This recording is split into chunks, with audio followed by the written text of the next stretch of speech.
Salut et bienvenue pour la suite de ce cours de C++. Je voulais vous parler un peu de vocabulaire, c'est-à-dire qu'en fait, c'est la ligne 5 ici, vous voyez que maintenant j'ai affiché les numéros des lignes, qui peut bien aider. Donc ici la ligne 5 c'est une déclaration, ceci c'est une affectation. D'accord? C'est très important. Une affectation ne peut pas avoir lieu si la variable n'a pas été déclarée auparavant. Je ne peux pas faire ici par exemple g égale e. Je vais compiler pour bien vous montrer l'erreur. G n'est pas déclaré.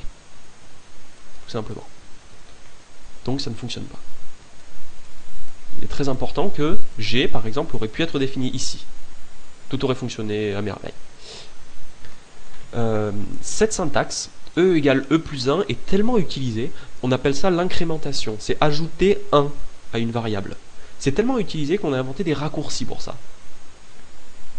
D'abord, je vais vous montrer, donc je vais recompiler pour vous donner les résultats. E égale 4, F égale 5.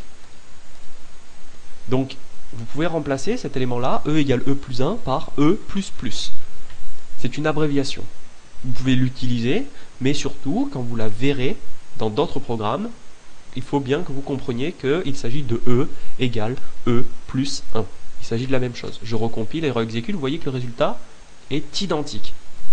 Vous pouvez utiliser aussi E moins moins. En fait, ce que cela va faire, c'est l'inverse. Il va décrémenter de 1. Il va donc passer à 2. Donc je recompile, réexécute, et vous voyez qu'ici, E est passé à 2. Donc E moins moins, E plus plus. Ça remplace E égale E plus 1, respectivement E égale E plus 1 et E égale E moins 1. Donc je reviens sur cet élément-là, et j'aimerais vous parler aussi d'autres éléments. Donc je vous ai parlé de E moins moins, bien évidemment, vous pouvez faire F égale F moins E. Ici 3, 2, donc vous voyez que je vais recompiler. Vous attendez un résultat quelconque? Alors, ça vous dit quelque chose? Bon, ici, vous voyez que F est égal à moins 1.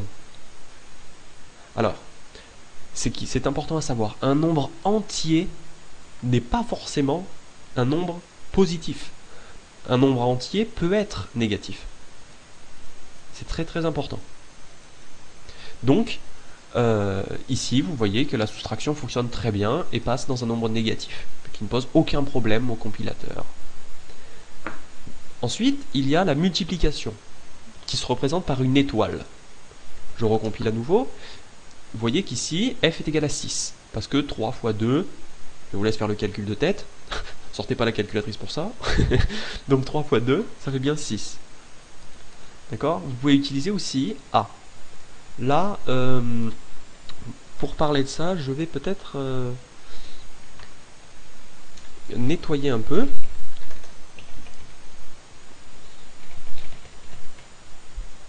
Pour vous parler de la division.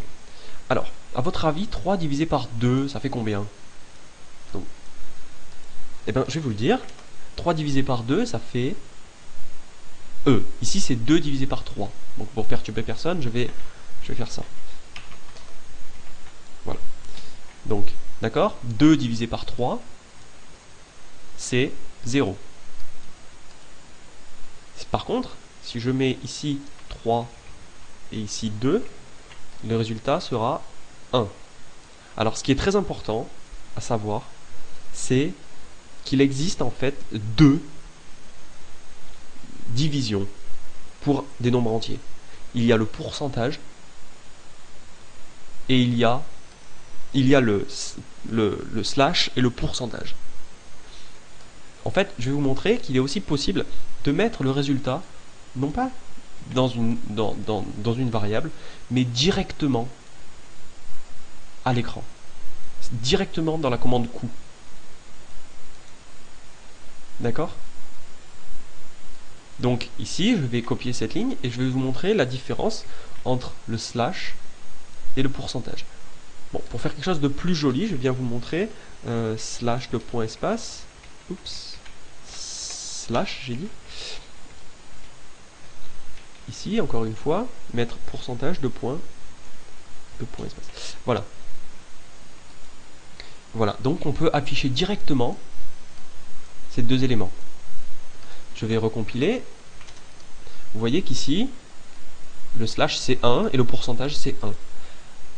Alors en fait, le pourcentage, c'est le nombre de fois qu'il est possible de mettre E dans F. Vous voyez que 2 fois E, c'est 4. Donc il ne peut pas rentrer 2 fois dans F. Donc il s'agit de 1. Le 1, là, est complètement différent. Si vous avez fait des mathématiques, il s'agit du modulo.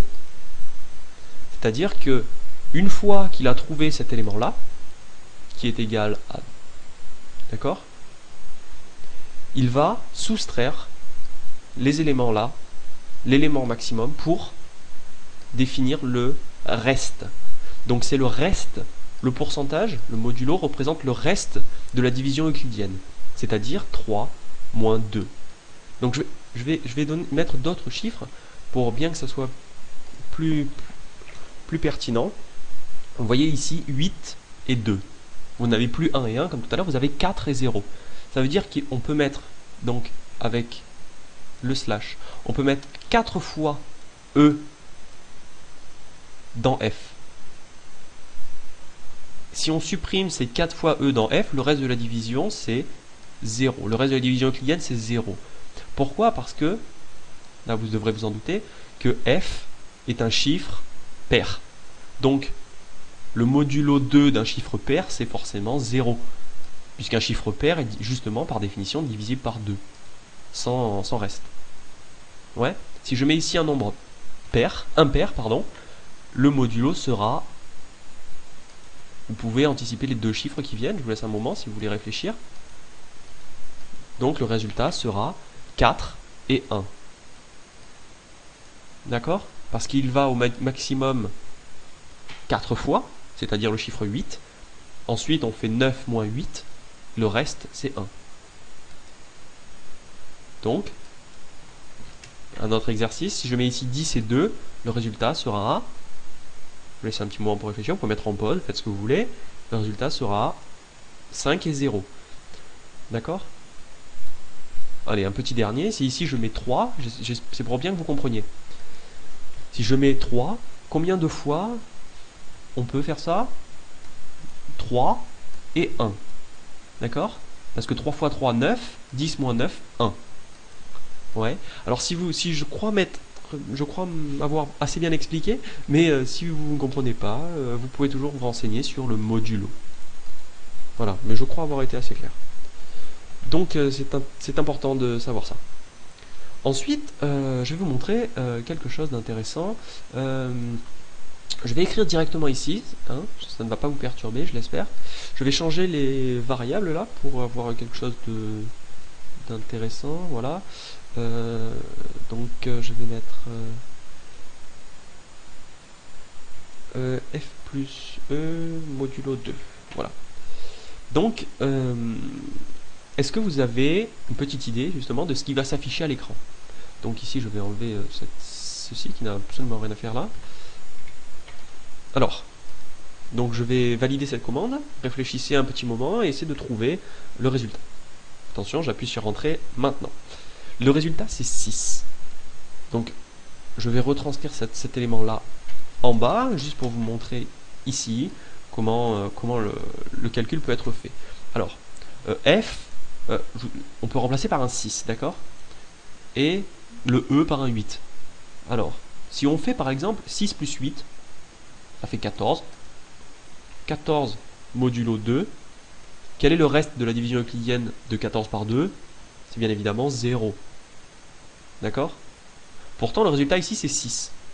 Pourquoi? Parce que, comme en mathématiques, le compilateur applique ce qu'on appelle les priorités.